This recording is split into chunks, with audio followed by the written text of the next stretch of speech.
Class twelfth, जैसा कि आपके हिंदी के एग्जाम में 3-3 नंबर के 4 क्वेश्चन पूछे जाते हैं भैया। ठीक है।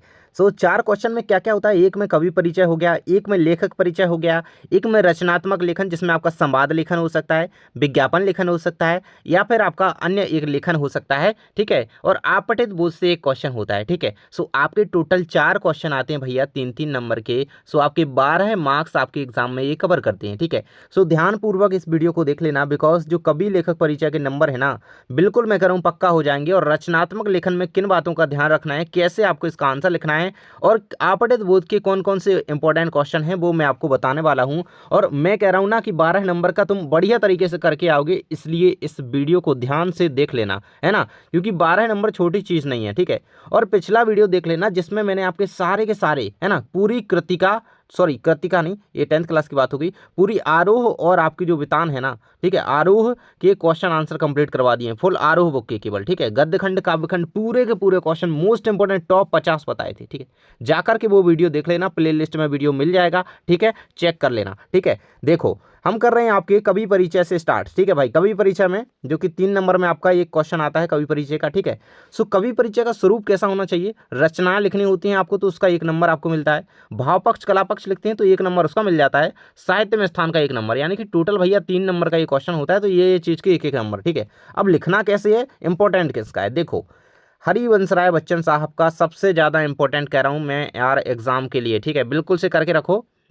रचना इनकी मधु, मधु से याद रखो, मधुशाला, मधुबाला, मधु कलश। ठीक है। निशा निमंत्रण हो गया, बच्चन ग्रंथावली होगी, आत्मकथा, बहुत सारी हैं फिर तो। ठीक है। क्या भूलूं क्या याद करूं, नीड़ का निर्माण, फिर बसेरे से दूर। ठीक है। मेन आप 3 रचनाएं ये याद रखो, मधु मधु। ठीक है। मधु कलश, मधुबाला, मधुशाला। ठीक है। भाव पक्ष में कहता है भैया, भाव पक्ष में देखो यार, मैं एक कंसेप्ट आपको बता दूं, भाव पक्ष में हमेशा ही उन्होंने अपने काव्य में किस पर जोर दिया है, ठीक है, किस चीज़ का वर्णन उन्होंने काव्य में किया है, ये सभी का लिखना होता है। तो आपको अगर किसी का समझ में आ रहा है कि ये किया है तो आप लिखें, नहीं तो आप उनके यहाँ पे लिख दें कि इस तरीके का वर्णन रहा है काव्य में, उन्होंने रहस्यवादी भावना दिखाई है, इनके काव्य में देखने को मिली है ना, और प्रेम और सौंदर्य का वर्णन किया है। तो ऐसी चीज़ें ध्यान रखें, अगर नहीं आ रहा है कभी दिमाग में कि लिखें क्या, तो वो बिल्कुल आप लिख सकते हैं। ठीक है। अब देखो, हालावादी दर्शन इनके काव्य में देखने को मिला है। ठीक है। रहस्यवादी भावना और प्रेम और सौंदर्य से भरपूर इनका काव्य है, और साथ ही व्यक्तिगत की भावना इनके भाव पक्ष का एक मुख्य विषय रहा है, और संघर्ष और उत्साह। ठीक है। मैंने छोटे छोटे पॉइंट लिखे हैं ताकि आपको याद करने में आसानी हो। ठीक है। कला पक्ष में देखो भाई, कला पक्ष में भाषा वगैरह की बात करें तो मैं कह रहा हूँ कि अपने आप ना, मैं कह रहा हूँ आपके जो जितने भी कवि लेखक परिचय हैं उनमें ये चीज़ याद रखो, सरल मधुर खड़ी बोली का यूज़ किया है, इतनी चीज़ याद रहेगी। ये तो सबके में यूज़ करना है, लिखना है। ठीक है। मतलब यार ये कह रहा हूँ कि रटने वाली चीज़ नहीं है, ध्यान रख लो एक चीज़ कि हाँ ये तो लिखनी है बिल्कुल। ठीक है। भावानुकूल और काव्यात्मक भाषा है, गीतात्मक शैली है। ठीक है। तो अब देखो, अन्य अन्य प्रकार के कवि हैं तो भाषा तो सिंपल ही है सबकी। ठीक है। सिंपल सरल मधुर खड़ी बोली का यूज़ किया है। ठीक है। और कई लोग जो होते हैं उन्होंने अंग्रेजी उर्दू फारसी शब्दों का यूज़ किया होता है, तो उसके अकॉर्डिंग वो लिखेंगे। ठीक है। तो कला पक्ष में क्या बताना है हमें, शैली के बारे में बात करनी है, उनके अलंकार रस का किसका उपयोग किया है और कैसी भाषा रही है इसका यूज़ करेंगे। और भाव पक्ष में उनकी क्या भावना रही है काव्य में। ठीक है। रहस्यवादी भावना रही है, प्रेम सौंदर्य रहा है, या फिर भक्ति भावना कैसी रही है, सो वो भाव पक्ष में। साहित्य में स्थान में तो एक लाइन रट लो कि साहित्य में कि हरिवंश राय बच्चन साहब का हिंदी साहित्य में एक अतुलनीय स्थान है, एक महत्वपूर्ण स्थान है, या फिर जिसका पता है कि ये हालावाद के प्रवर्तक हैं, छायावाद के प्रवर्तक हैं, तो वैसा वैसा आप लिख सकते हो, अदर जिसका पता है। ठीक है। तो ये हालावाद के प्रवर्तक और छायावादोत्तर काल के प्रतिनिधि कवि के रूप में जाने जाते हैं, हिंदी साहित्य में उच्च स्थान है, यानी कि अतुलनीय स्थान है। क्लियर है ये 3 नंबर का आपका। ठीक है। अगला आपको जो रेडी करना होगा वो है कुंवर नारायण जी का यहाँ पर परिचय। रचनाएं देख लो, चक्रव्यूह, कोई दूसरा नहीं, इन दिनों और परिवेश, हम तुम और आत्मजयी। ठीक है। ये इनकी रचना है, रचनाएं बिल्कुल से याद रखना। ठीक है। कोई दूसरा नहीं, इन दिनों, इन दिनों। ठीक है। इन दिनों इनकी रचना है, प्रमुख रचना है, ऑब्जेक्टिव में क्वेश्चन बन जाता है। भाई भाव पक्ष में क्या लिखना है, देखो, शहरी संवेदना के कवि हैं, मानवता की भावना इनके काव्य में देखने को मिली है, और साथ ही जीवन दर्शन का चित्रण भी इनके काव्य में देखने को मिलता है। ठीक है। नैतिक मूल्यों को लेकर के इनकी रचनाएं बेहद यहाँ पे आकर्षक रही हैं, और चिंतनशील और दार्शनिक दार्शनिक दृष्टि इनके काव्य में देखने को मिलती है। ठीक है। ऐसा चीज़ लिख दोगे, भाव पक्ष का 1 नंबर क्लियर। ठीक है। ज़्यादा लिखना ही नहीं है यार, केवल 3 लाइन लिखनी है इसमें, 2 या 3 लाइन से ज़्यादा भाव पक्ष नहीं लिखना है यार, 1 नंबर मिलेगा। ठीक है। और 1 नंबर कला पक्ष का। कला पक्ष में क्या हमें भाषा की सरल भाषा, वही चीज़ है ना यार, सरल कहा था ना, सरल और परिष्कृत भाषा है, और बिंबात्मक अभिव्यक्ति है, प्रतीकात्मकता इनके काव्य में देखने को मिलती है, और चिंतनशील शैली इनके काव्य का मुख्य विषय रहा है। बस लिख दोगे, खत्म बात, ठीक है। तीसरे तार सप्तक के प्रमुख कवि के रूप में जाना जाता है, ठीक है। तो क्वेश्चन ऑब्जेक्टिव में आता है कि तीसरे तार सप्तक के कवि कौन हैं? कुंवर नारायण। आंसर याद रहेगा जी, बिल्कुल रहेगा। और इनका एक साहित्य में अत्यंत सम्मानित स्थान है, अतुलनीय स्थान है जी, क्लियर है। चलिए आगे बढ़ते हैं। कह रहे हैं सूर्यकांत त्रिपाठी निराला, इनको भी एक बार रिवाइज कर लेते हैं भाई। रचनाएं तो सभी को याद है इनकी, बहुत ही अच्छी अच्छी रचनाएं हैं, ठीक है। अनामिका, परिमल और गीतिका, बेला, नए नए नए पत्ते हो गए, कुकुरमुत्ता हो गया, ठीक है। इस तरीके से इनकी बहुत सारी रचनाएं हैं, ठीक है। सो आप मेनली रचनाएं याद रखेंगे। देखो ये वाली रचना होगी, ये हो गई, ये हो गई, ठीक है। तो ये पूछी गई हैं, बिल्कुल ऑब्जेक्ट में बन जाती हैं कि ये किसकी रचना है, ठीक है, याद रखना। भाव पक्ष में इनका क्या रहा है भाई? मानवतावादी भावना इनके काव्य में देखने को मिली है, करुणा और दया से रिलेटेड रचनाएं रही हैं, और सामाजिक अन्याय के विरुद्ध, ठीक है, और स्वतंत्रता प्रेमी रहे हैं एक तरीके से, ठीक है। देश प्रेम से रिलेटेड रचनाएं, स्वतंत्रता से, प्रकृति प्रेम से रिलेटेड रचनाएं इन्होंने बहुत सारी लिखी हैं, ठीक है। सो ये चीज़ इनके काव्य की याद रही, ये इनकी भावना रही है, ठीक है। किस प्रकार की? स्वतंत्रता की भावना इनके काव्य में देखने को मिली है। प्रकृति चित्रण भी इन्होंने अपने काव्य में परिपूर्ण तरीके से किया है, ठीक है। तो ये चीज़ आप लिख दोगे, बिल्कुल लिख दोगे, ठीक है। कला पक्ष में हमें भाई वही भाषा, खड़ी बोली, सहज सरल भाषा, ठीक है। संस्कृत निष्ठ खड़ी बोली बोली तो सरल भाषा का यूज किया है, ठीक है। अलंकारों का सुंदर प्रयोग किया है यार, मैं कह रहा था ना, रस छंद अलंकार का यूज बता देना, शैली का बता देना, तो यही तो है अपना, ठीक है, कला पक्ष। वीर और शांत रस, अब देखो स्वतंत्रता और विद्रोह से रिलेटेड रचनाएं हैं, तो वीर रस होना लाजमी है, ठीक है। मुक्तक छंद के प्रवर्तक के रूप में जाने जाते हैं, तो ये चीज़ बिल्कुल याद रखना। सूर्यकांत त्रिपाठी निराला को मुक्तक छंद का प्रवर्तक के रूप में जाना जाता है, ये लाइन ऑब्जेक्टिव बन सकती है। साहित्य में स्थान है भाई, आधुनिक हिंदी कविता के महान कवि के रूप में इन्हें जाना जाता है, हिंदी के श्रेष्ठ साहित्यकार भी हैं, और साथ ही हिंदी साहित्य में इनका अतुलनीय स्थान है, ठीक है। छायावाद के भी प्रमुख कवि हैं, ठीक है। महादेवी प्रसाद पंत निराला वर्मा, ठीक है, महादेवी वर्मा हो गई, और प्रसाद हो गए यानी कि जयशंकर प्रसाद हो गए, और पंत सुमित्रानंदन पंत, निराला जे सूर्यकांत त्रिपाठी निराला और महादेवी वर्मा, ये क्या हैं? छायावाद के कवि हैं, और छायावाद के प्रमुख कवि के रूप में ये सूर्यकांत त्रिपाठी निराला जी भी हैं, तो ये याद रखना, ठीक है। आगे बढ़ते हैं गोस्वामी तुलसीदास जी का। सो अब देखो रचनाएं तो सभी को इनकी याद है, रामचरितमानस, जानकी मंगल, पार्वती मंगल, विनय पत्रिका, दोहावली, गीतावली, कवितावली, ठीक है। बली बली से याद रखो इनकी, कौन सी? एक तो होगी ये गीतावली, ठीक है, ये गीतावली है ना, और ये दोहावली होगी, कवितावली होगी, है ना। रामचरितमानस तो सभी को याद है, ठीक है। तो बिल्कुल लिख दोगे रचना का, तो 1 नंबर आपका इनका क्लियर है, आ जाए तो। अब भाव पक्ष में बात करें तो अब यार सभी को पता है इनका भाव किस प्रकार का रहा है, इनकी जो है इनकी भक्ति भावना प्रकार का भाव रहा है, ठीक है। इनके काव्य में भक्ति भावना देखने को मिलती है, लोक मंगल की भावना देखने को मिलती है, साथ ही राम भक्ति शाखा के प्रतिनिधि कवि के रूप में जाने जाते हैं, और सामाजिक समन्वय, राम राज्य की परिकल्पना इनके काव्य में देखने को मिली है। और कला पक्ष की बात करें तो अवधि और ब्रज भाषा का, भाई देखो अब राम जी की रचना है, तो राम जी कहाँ से हैं? अवध से, तो अवधि और ब्रज भाषा का उपयोग इन्होंने अपने काव्य में किया है। दोहा चौपाई ये इनके प्रमुख छंद रहे हैं, और दोहा चौपाई से शैली सरल और सहज भक्तिपरक भाषा है, ठीक है। तो ये चीज़ बिल्कुल याद रहेगी। भाषा कौन सी हो जाएगी इनकी? अवधि और ब्रज प्रमुख भाषा हो जाएगी। दोहा और चौपाई छंदों का प्रयोग किया है, सरल और सहज भक्तिपरक भाषा है इनकी, और साथ ही इनके छंद, इनके काव्य में कई सारे अलंकारों का मतलब अलंकारों का प्रयोग देखने को मिलता है, ठीक है। इतना लिख दोगे। साहित्य में स्थान सभी को पता है यार कि ये राम भक्ति शाखा के प्रतिनिधि कवि के रूप में जाने जाते हैं, ठीक है। ये देखो सर्वश्रेष्ठ कवि राम भक्ति शाखा की, और आधुनिक युग का वाल्मीकि भी इन्हें कहा जाता है। तो ऑब्जेक्टिव आ जाए भाई, आधुनिक युग के वाल्मीकि के रूप में जाने जाते हैं, तो तुलसीदास जी को याद रखना, ठीक है। आगे बढ़ते हैं। अब यहाँ पे देखो हमने कवि परिचय आपके कंप्लीट कर लिए हैं, कवि परिचय आपके, ठीक है। अब चलते हैं हम आपके लेखक परिचय की ओर, ठीक है। लेखक परिचय भी आपका एग्जाम में भैया 3 नंबर का आता है, ठीक है। इसमें भाषा शैली होगा, साहित्य में स्थान होगा, यानी कि भाव पक्ष की जगह इसमें भाषा शैली होगा, ठीक है। देखो तो रचनाएं तो सेम टू सेम लिखनी है, 1 नंबर मिलेगा आपको इसका। महादेवी वर्मा में आप देखें तो इनकी रचना है नीरजा, अतीत के चलचित्र, निहार, रश्मि, सांध्य गीत, दीप शिखा, स्मृति की रेखाएं, ठीक है। तो ये इतनी रचनाएं भैया, अब इतनी तो याद करने की ज़रूरत है नहीं, लेकिन एक बार पढ़ना इसलिए ज़रूरी होता है बिकॉज ऑब्जेक्टिव में क्वेश्चन बन जाए तो आपका गलत नहीं होना चाहिए, ठीक है। मैंने इनकी ये 3-4 रचनाएं याद रखो, छोटी छोटी सी, ठीक है, आपको याद रहेंगी जो, ठीक है। तो ये रचनाएं हैं इनकी। भाषा शैली में लिखना क्या होता है भैया, उसमें कह ही रहा है भाषा शैली, तो पहले तो भाषा की बात बता दो उनकी कि इनकी भाषा, मैंने कहा क्या यार, खड़ी बोली रही है सबकी मैनली, ठीक है। तो संस्कृत निष्ठ और साहित्यिक खड़ी बोली का उपयोग इनके काव्य, इनके जो है लेखन में देखने को मिला है। कोमल और मधुर शब्दों का प्रयोग किया है, भावानुकूल और प्रतीकात्मक शैली इनकी रही है। ठीक है, तो महादेवी वर्मा की अगर देखो भावानुकूल, देखो भक्तन के पाठ में कितनी तरीके से अपने भावों को व्यक्त कर रही हैं, तो भावानुकूल शैली बिल्कुल रही है। साहित्य में स्थान में बात करें तो छायावाद की प्रमुख, मैंने कहा था ना छायावाद की प्रमुख कवित्री हैं और वेदना की कवित्री हैं। आधुनिक मीरा के नाम से जाना जाता है, ऑब्जेक्टिव बनता है भाई, आधुनिक मीरा के नाम से जाने जाने वाली कवित्री हैं महादेवी वर्मा, याद रखना। सुभद्रा कुमारी चौहान लगा करके मत आ जाना, आधुनिक मीरा के नाम से महादेवी वर्मा को जाना जाता है और करुणा और वेदना की कवित्री के रूप में जाने जाती हैं। छायावाद की प्रमुख यहाँ पे रचयिता या कवित्री हैं। ठीक है, याद रहेगा।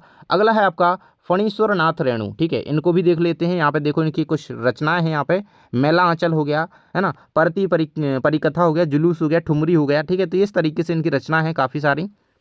और क्लास 9th में भी इनकी एक रचना थी, अगर आप लोगों ने पढ़ी है, ठीक है, तो इस जल प्रलय में, ठीक है, वो भी अगर आप याद करना चाहो तो बिल्कुल कर सकते हो। भाषा शैली में लिखें तो आंचलिक भाषा का प्रयोग किया है। ठीक है, आंचलिक भाषा का प्रयोग किया है। बोलचाल की भाषा सरल है। ठीक है, मैं कह रहा हूँ ना यार, सरल भाषा सबके में याद रखो कि सरल और सहज भाषा का प्रयोग किया है, इतना याद रहेगा। भाषा में गलती मत कर देना। ठीक है, मुहावरे और लोकोक्तियाँ प्रमुखतया इनकी काव्य में देखने को मिली हैं और यथार्थवादी शैली इनकी रही है। ठीक है, तो ये चीज़ याद रहो। और कह रहा है साहित्य में स्थान, आधुनिक काल के प्रमुख कवि के रूप में जाने जाते हैं। ये प्रसिद्ध आंचलिक उपन्यासकार के रूप में जाने जाते हैं। ठीक है, तो आंचलिक उपन्यासकार यहाँ से याद रख सकते हो, मेला आंचल इनकी रचना है। सो आंचलिक उपन्यासकार मतलब थोड़ा हिंट दे रहा हूँ, याद रहे जिससे। ठीक है, तो इतना याद रहेगा। ग्रामीण जीवन के चित्रकार के रूप में जाना जाता है इनको। ठीक है, और बाकी तो साहित्य में अतुलनीय स्थान है ही, ऐसा लिखना है। ठीक है, अगला जो आपको रेडी करना है वो आपको जैनेन्द्र कुमार। ठीक है, बाजार दर्शन के मोस्ट इंपॉर्टेंट क्वेश्चन बताए हैं मैंने उस वीडियो में, कंप्लीट कर लेना उसको। ठीक है, सो ये रहेंगे जैनेन्द्र कुमार। इनका परिचय देखते हैं भाई। कह रहा है रचनाओं में मुक्तिबोध, सुनीता, त्यागपत्र, कल्याणी और फांसी। ठीक है, इनकी प्रमुख रचनाएं रही हैं। सुनीता इनका बहुत ही फेमस यहाँ पे क्या कहें कि उपन्यास रहा है, बहुत इंपॉर्टेंट है। ठीक है, कहता है भाषा शैली तो सरल और साहित्यिक खड़ी बोली। ठीक है भाई, कह रहा था मैं, सरल और मतलब ये तो लाइन ना सब में रट लो। ठीक है, केवल तुलसीदास जी के में याद रखना कि उन्होंने क्या है सरल भाषा का यूज़ तो किया, लेकिन अवधी और ब्रज भाषा का उपयोग प्रमुख रूप से किया है।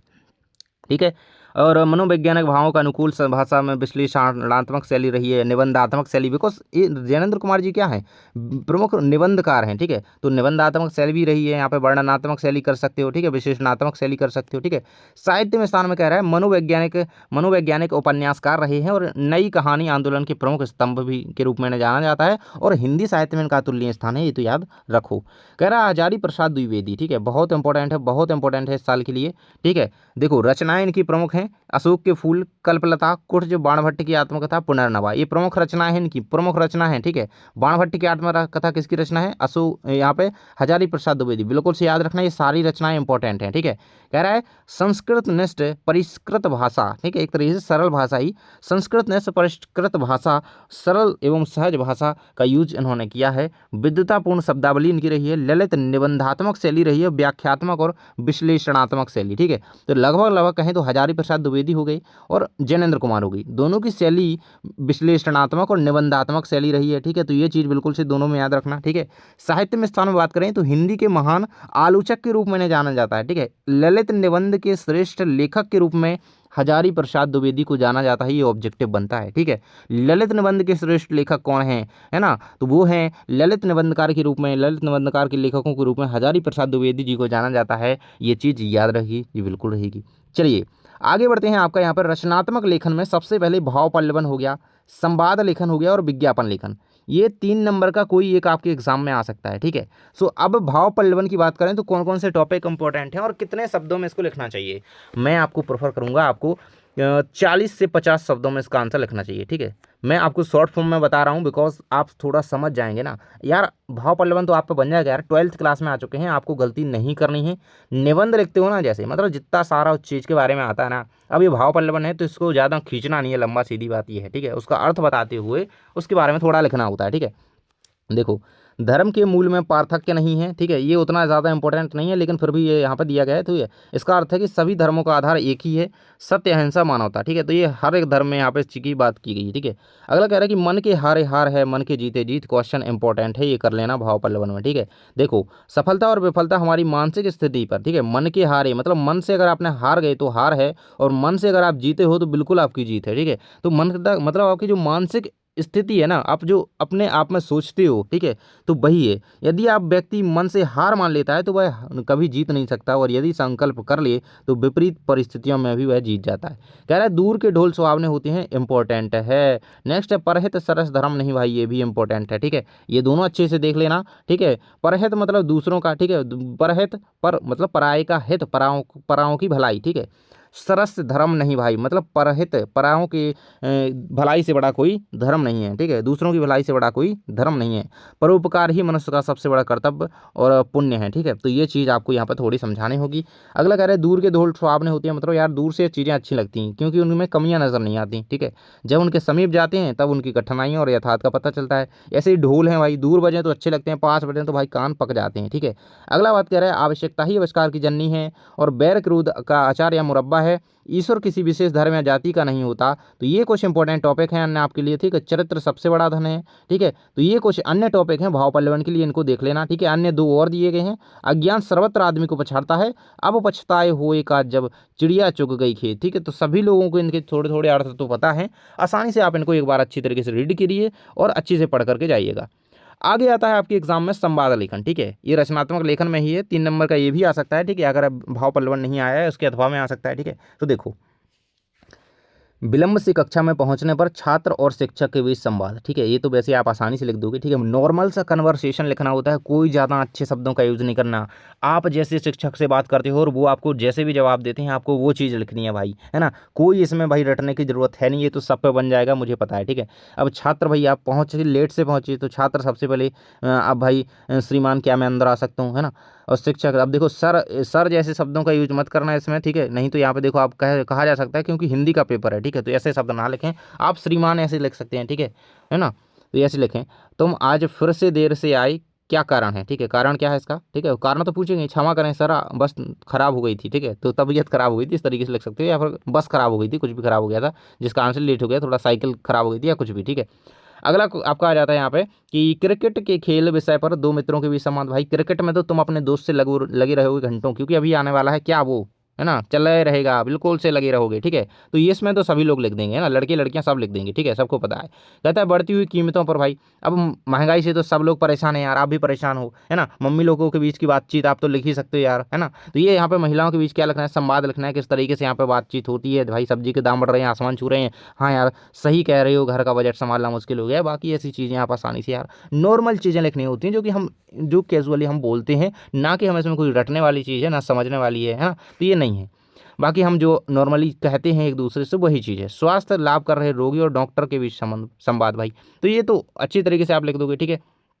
डॉक्टर, रोगी बोलेगा डॉक्टर साहब अब मुझे काफ़ी बेहतर महसूस हो रहा है, ठीक है, मतलब ये देखो ये चीज़ का ध्यान रखना आप, नहीं तो आप रोगी को ही बीमार बता दो कि साहब यार हमारा यार पेट दर्द कर रहा है स्टार्टिंग में, क्या कह रहा है, स्वास्थ्य लाभ कर रहे रोगी, ठीक है, मतलब रोगी अब ठीक हो चुका है, ठीक है, अब इनके बीच संवाद लिखो, ठीक है, तो ये चीज़ ध्यान रखना, क्वेश्चन को ध्यान से पढ़ लिया करें। कह रहा है कि परीक्षा तैयारी हेतु शिक्षक और छात्र के बीच संवाद, ये इंपॉर्टेंट है भैया, ठीक है, ये इंपॉर्टेंट है, इसको अच्छे से जैसे भी बने अच्छी तरीके से कर लेना। मैंने यहाँ पे थोड़ा सा लिखा है 2 लाइन में, लेकिन आपको ज़्यादा लिखना पड़ेगा, थोड़ा यहाँ पे 4-6 लाइन में, 7-8 लाइन में समथिंग समथिंग लिख करके आना, ठीक है, ये चीज़ ध्यान रखना, ठीक है।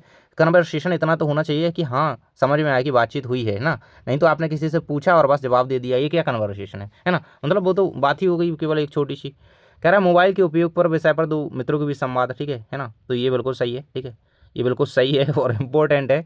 और मोबाइल के यूज पर जो मित्रों के बीच संवाद है भाई, इसको बन सकता है, तो इसको बिल्कुल से देख लो यहाँ पे, ठीक है। पढ़ाई बहुत आसान हो गई मोबाइल से, ठीक है, डिस्ट्रैक्ट भी बहुत जल्दी से होने लगे हम, है ना भाई, इसी तरीके से आप जो है चीज़ें यहाँ पे ये लिख दोगे, ठीक है, आंखें खराब हो रही हैं। अगला जो टॉपिक बनता है आपका यहाँ पर रचनात्मक लेखन में, वो 3 अंकीय है भाई, वो बनता है आपका विज्ञापन लेखन से। अब विज्ञापन लेखन आपको कैसे बनाना है, चलिए हम इसकी कुछ पॉइंट्स देखेंगे, साथ ही आगे आपका अपठित बोध है जो कि 3 नंबर के आते हैं, तो उनसे कैसे क्वेश्चन हैं सो वो हम कंप्लीट कर रहे हैं, सो बने रहिएगा, ठीक है। कह रहा है विज्ञापन लेखन, कह रहा है वार्षिक विद्यालय में वार्षिक उत्सव आयोजन होना है, इसका विज्ञापन बनाइए, ठीक है। तो क्या करें, देखो यहाँ पे कुछ नियम लिखे हैं विज्ञापन के लिए, ठीक है, यहाँ पे कुछ विज्ञापन के नियम लिखे हैं, ये इसी के लिए नहीं, केवल नशा मुक्ति के लिए नहीं, केवल सबके लिए है, ठीक है। क्या करना है आपको, एक बॉक्स बनाना है, अगर विज्ञापन लिखना आता है पहले तो एक बॉक्स बनाओ, ठीक है। अब उसमें जिससे भी देखो वार्षिक परीक्षा का आयोजन है, वार्षिक उत्सव का आयोजन है, सो एनुअल फंक्शन जैसे आपने देखो नोटिस वगैरह बनाया था, ठीक है, उसमें एडवर्टाइजमेंट बना रही थी इंग्लिश में, उसी प्रकार से लिखोगे आप स्टार बढ़िया। अगर लिखना चाहो तो यहाँ पे क्या सेंटर अलाइनमेंट में लिख सकते हो, क्या वार्षिक उत्सव आयोजन 2026, ठीक है, उमंग 2026, ठीक है, इस तरीके से आप लिख सकते हो, ठीक है। और क्या लिखोगे आप, मेन चीज़ आप अगर कोटेशन उसके बारे में कुछ लिखना चाहते हो, अब भाई वार्षिक उत्सव के आयोजन के लिए कोटेशन तो बनेगी नहीं है ना, लेकिन जैसे चित्र वगैरह का आप बनाना चाहते हो तो वो बना सकते हो। अदरवाइज आप केवल और केवल क्या करें, इसमें विज्ञापन लेखन में ध्यान रखें, जो है टॉपिक के अनुसार स्थान दें, ठीक है। अगर कोई चीज़ होनी है तो स्थान तो लिखना पड़ेगा ना, एक तरफ स्थान लिख दें, और सांस्कृतिक संध्या, सांस्कृतिक कार्यक्रम, ठीक है, जो जो भी जिस प्रकार के, ठीक है, जो जो कार्यक्रम हो सकते हैं, और शाम का समय लिख दें, जो भी समय हो सकता है वो समय लिख दें, ठीक है। बॉक्स में जरूर से बना विज्ञापन, नहीं तो नंबर कट जाएंगे। नशा मुक्ति निवारण के लिए, ठीक है, नशा निवारण के लिए आप यहाँ पे कुछ क्या कर सकते हो, एक विज्ञापन कैसे, एक बढ़िया से बॉक्स बनाएं, क्या करेंगे उसमें, बॉक्स में क्या करेंगे, नशा विनाश का कारण है, ये कोटेशन लिख दो, ठीक है। ऊपर नशे से दूर रहें, स्वस्थ रहें, ये भी लिख दो, ठीक है। चित्र बना सकते हो, जैसे आपने एक सिगरेट बना दी, इस तरीके से उसको क्रॉस करते हुए, ठीक है, तो ये कि इसका यूज़ ना करें, यहाँ समझ में आए, ठीक है। कंप्यूटर शिक्षकों की आवश्यकता हेतु, तो आवश्यकता है किस तरीके से, तो आप आकर्षक वेतन उनके लिए बन सकती है इससे, ठीक है। और संपर्क करें प्राचार्य, इस तरीके से आप यहाँ पे क्या कर सकते हैं, विज्ञापन इनका रेडी कर लेंगे। घड़ी विक्रेता के लिए, ठीक है, तो उसमें क्या करेंगे आप, देखो समय बदल देगा आपकी दुनिया, मतलब इस तरीके से आप थोड़ा यहाँ पे जो लोगों को अट्रैक्ट करने के लिए क्या चीज़ें लिखी जाती हैं उसी हिसाब से लिखें। हस्तकला के प्रचार हेतु और विद्यालय में प्रवेश प्रक्रिया प्रारंभ होने हेतु, तो ये सारे टॉपिक हो सकते हैं। बाकी देखो ध्यान रखना कि डेट वगैरह आप डालेंगे, देखिए अगर कोई ऐसी चीज़ ऑर्गेनाइज हो रही है तो उस समय, तो वो समय और डेट और वेन्यू वगैरह आप डालें, ठीक है, कहाँ पर है, क्या है चीज़, ठीक है। तो ये चीज़ आगे हम देख लेते हैं, आपके आपतित गद्यांश और पद्यांश, जो कि आपके 3 नंबर में आपके एग्जाम में आता है भैया, सो ये छोड़ना मत, क्योंकि ऊपर हम 6 नंबर की चीज़ें देख चुके हैं जो कि आपकी क्लियर हैं, ठीक है। सो देखो, है ना, 3-3 नंबर से, और ये आपकी 3-3 नंबर की ये चीज़ें हो गई, ठीक है। तो देखो यार यहाँ पे आपतित गद्यांश, ठीक है, गद्यांश किस प्रकार से आपके एग्जाम में आता है।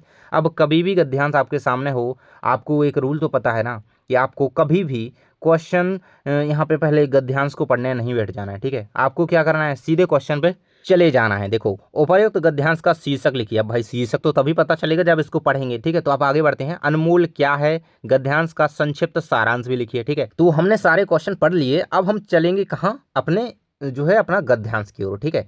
अब गद्यांश को हमेशा से इस तरीके से पढ़ना कि जिस चीज़ के बारे में उसमें मेनली बात करी जा रही है, कह रहा है कि हम आप हमेशा ज़िंदगी, अच्छी ज़िंदगी जीते आ रहे हैं, आप हमेशा बढ़िया कपड़े, बढ़िया जूते, बढ़िया मोबाइल जैसे दिखावों पर बहुत खर्चा करते हैं, मगर आप अपने शरीर पर कितना खर्चा करते हैं, इसका मूल्यांकन जरूरी है। यह शरीर अनमोल है। क्या अनमोल है भैया, शरीर अनमोल है, ठीक है। तो ये क्वेश्चन तो यहीं पे मिल गया आंसर, ठीक है।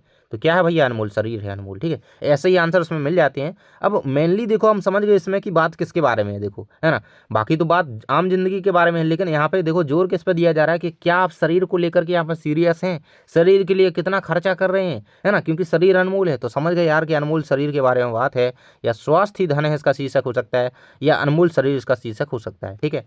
गद्यांश की संक्षिप्त सारांश की बात करें तो यहाँ पे देखो, हम बाहरी दिखावों पर बहुत खर्चा करते हैं, तो इसी प्रकार से आपको इसी में से 2-2 लाइन लिख देना कि हम बाहरी दिखावे के लिए, जैसे कपड़ों के लिए, जूतों के लिए, मोबाइल के लिए बहुत खर्चा करते हैं, लेकिन अपने शरीर के लिए जैसे अच्छा खाना हो गया, ठीक है, और कोई अच्छे फल वगैरह हो गए, तो उनके लिए हम यहाँ पे क्या करते हैं, उनके लिए यहाँ पे हम क्या करते हैं, उन पर उतना ध्यान नहीं देते, ना खान पान का सही अनिवार्य तरीके से क्या करते हैं, उन पर ध्यान नहीं देते, क्योंकि शरीर अनमोल है और इसके बिना भौतिक सुख सुविधाएं व्यर्थ हैं, ठीक है। क्योंकि अगर अच्छे कपड़े भी, जूते हैं ना, तो ये बिल्कुल रखें कि रखें रह जाएंगे अगर आपकी तबीयत या स्वास्थ्य शरीर ठीक नहीं है, ठीक है। तो ये चीज़ है, तो ये आप आसानी से उसी के अकॉर्डिंग कर लेना। अगला कह रहा है इसका शीर्षक लिखना है भाई, और इसकी वर्णित व्यक्ति के गुण लिखिए, ठीक है, तो इस उसी में मिलेंगे। और आदर्श व्यक्ति क्या करता है, ठीक है, तो ये भी उसी में आंसर मिल जाएगा। तो शीर्षक आप कैसे लिखेंगे भाई, इसी को आप देखो यार, मुझे अब ज़्यादा बताने की ज़रूरत है नहीं, आप इसको पढ़ेंगे। आदर्श व्यक्ति कर्मशीलता में ही अपने अपने जीवन की सफलता समझता है, और ठीक है, देखो आप हर जगह आप देखोगे क्या है, एक अच्छे व्यक्ति की बातें ज़्यादा लपेटी जा रही हैं उसमें, ठीक है। तो वर्णित व्यक्ति के गुण लिखिए, ठीक है। आदर्श व्यक्ति, अब यार एक ही बात इसमें जब दे रहा है वो बार बार, तो आदर्श व्यक्ति है ना, तो आदर्श व्यक्ति और कर्मशीलता उसका एक यहाँ पे एक शीर्षक हो सकता है, तो ये आप लिख सकते हो। और आगे हम बात करें इसके गुणों की, तो इसमें आपको गुण इसमें आसानी से मिल जाएंगे, ठीक है। सो उसी के अकॉर्डिंग आप लिखेंगे। आदर्श आदर्श व्यक्ति कर्मशील होता है, ठीक है। आदर्श व्यक्ति कर्मशीलता में ही अपने जीवन की, तो एक उसका गुण हो गया, ठीक है। जीवन के प्रत्येक क्षण वह कर्म में लगाता है, ठीक है, तो वह अपने कर्म में लगा रहता है, दूसरा गुण ये हो गया, ठीक है। और वह क्या होता है, समय उसकी निश्चित समय रहता है, वह जन सेवा में समय व्यतीत करता है, धर्म मृत्यु का सामना समझता है, कर्म करने उसमें लगन होती है, उस समय उत्साह होता है, ये हुई तीसरी व्यवस्था। उसमें कर्म करने की लगन होती है, 4 व्यवस्था, ठीक है। चरित्र का सच्चा परिचय देता है, ये 5वीं विशेषता। तो इस तरीके से विशेषता आसानी से आप इसमें लिख दोगे, ठीक है। कह रहा है कि आदर्श व्यक्ति क्या करता है, ठीक है, तो क्या करता है आदर्श व्यक्ति, देखो, तो आदर्श व्यक्ति क्या करता है, देखो यहाँ पे आंसर इसका मिल जाएगा। आदर्श व्यक्ति अपने अपने काम के लिए लगा रहता है भाई। तो देखो जीवन का प्रत्येक क्षण वह कर्म में लगाता है, ठीक है। तो आदर्श व्यक्ति जीवन का प्रत्येक क्षण अपने कर्म में लगाता है, ये तीसरे का आंसर, ठीक है। तो ये आंसर यहाँ पे दिया गया है, ठीक है। तो इस तरीके से आप देखो, थोड़ा अलग तरीके से लिखते हुए जन सेवा में लगाता है ऐसे लिख दोगे, अलग तरीके से शब्दों को मैं बदलाव कर दूंगा, लिख देना, ठीक है। आगे और अगला आपको करना है जो आपका गद्यांश दिया गया है, ठीक है। संस्कार ही शिक्षा है, ऐसे ऐसे बताया गया भाई। और देखो प्राचीन शिक्षा प्रणाली की विशेषता क्या थी, तो दिया गया है प्राचीन शिक्षा प्रणाली में आध्यात्मिक एवं व्यवहारिक जीवन की प्रधानता थी। इसका उद्देश्य जीवन को सही दिशा देना था, ठीक है। तो इसको आप पढ़ोगे आसानी से इनके आंसर आपको मिल जाएंगे, ठीक है। शीर्षक वगैरह शिक्षा और संस्कार हो जाएगा, ठीक है। शिक्षा के बारे में बात है उसमें, ठीक है। तो ये आसानी से कर लेना आप। अब हम कुछ पद्यांश देख लेते हैं, ठीक है। पद्यांश भी आपके एग्जाम में 3 नंबर का ही आता है, ठीक है। देखो भाई, पद्यांश भी आपका इसी प्रकार से होता है। अब गद्यांश में तो लाइन बाई लाइन मिल जाती है, इसमें थोड़ा समझना होता है अर्थ, तब आंसर बन पाता है। देखो कह रहा है कि संकटों में कौन नहीं डरते, तो सच्चे देखो युवक नहीं जो संकटों को देख कर डर जाता, यह चकोर ही नहीं जो अंगार ना खाता, ठीक है। संकटों में कौन नहीं डरते भाई, देखो युवक नहीं जो संकटों को देख कर डरता, मतलब कह रहा है कि वो युवक नहीं है जो संकटों को देख करके डर जाए, सच्चे युवक संकटों को देख करके नहीं डरते। मतलब देखो ऐसा व्यक्ति युवक नहीं है जो संकटों को देख करके डर जाए, मतलब कौन नहीं डर रहा है, एक सच्चा युवक नहीं डर रहा है, ठीक है। जवानी क्या क्या मांग रही है, देखो आगे पढ़ेंगे हम, भाई कह रहा है या चकोर ही नहीं अंगार खा ना खाता पाता, बलिदानों का पथ नहीं जिसे पहचाना, कह देगा या कौन सा वह है भी खाना, उष्ण रक्त की धार जवानी मांग रही है भाई, देखो यहाँ पे, ठीक है। उष्ण रक्त मतलब गर्म रक्त, ठीक है। जवानी उष्ण रक्त की धार और वीरों जैसे श्रृंगार मांग रही है, ठीक है। मांग रही है ब्रोचित श्रृंगार जवानी मांग रही है, ठीक है। तो ये लास्ट की लाइन आप देखो यहाँ पे क्या कह रहा है, उष्ण रक्त की धार जवानी मांग रही है, ब्रोचित श्रृंगार जवानी मांग रही है, ठीक है। तो यही लिख दोगे आप, ठीक है। अगला कह रहा है कि उचित गद्यांश का सारांश लिखिए भाई। सारांश देखो आप इसमें सारांश के बारे में समझ जाओगे आप, देखो यार कैसी बात है, एक देखो एक युवक की बात है जो यहाँ पे एक निर्भीक युवक की बात है जो कि यहाँ पे डरेगा नहीं, ठीक है। और वो यहाँ पे क्या करेगा भाई, वीर जैसा होगा, ठीक है। तो आप उसी के अकॉर्डिंग लिख देंगे, ये वास्तविक युवा वही है जो चुनौतियों और संकटों से घबराता नहीं है। जवानी का अर्थ है कि बलिदान के पथ पर चलना और वीरता का प्रदर्शन करना, तो यही आप इसका सारांश लिख दोगे। अगला आपका जो क्वेश्चन है भाई, आ रही हिमालय से प्रकार, ठीक है, बहुत इंपॉर्टेंट है, बहुत इंपॉर्टेंट। देखो इसका शीर्षक लिखेंगे है उदती गरजता बार बार प्राची पश्चिम भू नव अपार सब पूछ रहे हैं दिगंत वीरों का कैसा हो वसंत, वीरों का कैसा हो वसंत, ठीक है। वीरों का कैसा हो वसंत इसका ये शीर्षक हो जाएगा। और बार बार कौन गरज रहा है, तो देखो उदती गरजता बार बार, तो उदती यानी कि समुद्र बार बार गरज रहा है। इसका पद्यांश कौन सा रस है, तो इसमें वीर रस है, बिकॉज वीरता की बात हो सो ओज गुण हो जाएगा, अगर गुण पूछा जाए तो ओज गुण हो जाएगा और वीर रस हो जाएगा। तो ये चीज़ याद रखना। कह रहा है पद्यांश दिया गया भैया, चलना हमारा काम है इस विशद विश्व प्रवाह में, किसको नहीं बहना पड़ा सुख दुख हमारी ही तरह, किसको नहीं सहना पड़ा फिर व्यर्थ क्यों कहता फिरूं, मुझ पर विधाता बाम है, चलना हमारा काम है, चलना हमारा काम है, ठीक है। तो शीर्षक लिखना है और कभी व्यर्थ में क्या नहीं कहना चाहता है, ठीक है। तो कहता है कि किसको नहीं सहना पड़ा फिर व्यर्थ क्यों कहता फिरूं, ठीक है। तो हर एक को सहना पड़ा है, यानी कि मुझ किस कहता फिरूं, मुझ पर विधाता बाम है, ठीक है। फिर क्यों व्यर्थ कहता रहूं, मुझ पर विधाता बाम है, तो ये कभी यहाँ पे कह रहा है, ठीक है। विधाता है ना, उसके बाम यानी कि विपरीत है, तो यह कभी कहना चाहता है, ठीक है। यह मतलब यह उसे नहीं कहना चाहता है कि भाग्य या विधाता उसके विपरीत है, ठीक है। तो ये नहीं कहेगा वो। कह रहा है कि कौन सा काव्य गुण है, तो ओज गुण है इसमें, बिकॉज चलना हमारा, अभी मैंने बताया ना वीरता की बात हो जहाँ पे, एक तरीके से मोटिवेशनल से हो, यहाँ पे याद रखोगे आप ओज गुण, ठीक है। और इस प्रकार से आपके क्या होते हैं सारे के सारे, कह रहा हूँ कि बिल्कुल ये कंप्लीट होते हैं। और प्रैक्टिस करो, अन्य जितने भी दिए गए हैं गद्यांश पद्यांश आपके में, ठीक है। सो इनकी प्रैक्टिस करो। और आपके 4 अंक के क्वेश्चन जैसे है कि आपकी गद्यांश की व्याख्या, पद्यांशों की व्याख्या, पाठगत, ठीक है। और आपके पत्र लेखन, निबंध लेखन सब कुछ मिल जाएगा आपको। वीडियो प्लेलिस्ट चेक कर लेना और आरोह पूरी बुक कंप्लीट कर लो, वीडियो चेक कर लो, ठीक है। मिलते हैं नेक्स्ट वीडियो में, सब कुछ कंप्लीट करेंगे। और आप लोगों को चैनल को सब्सक्राइब कर लेना, जुड़े रहना, ठीक है। Thanks for watching.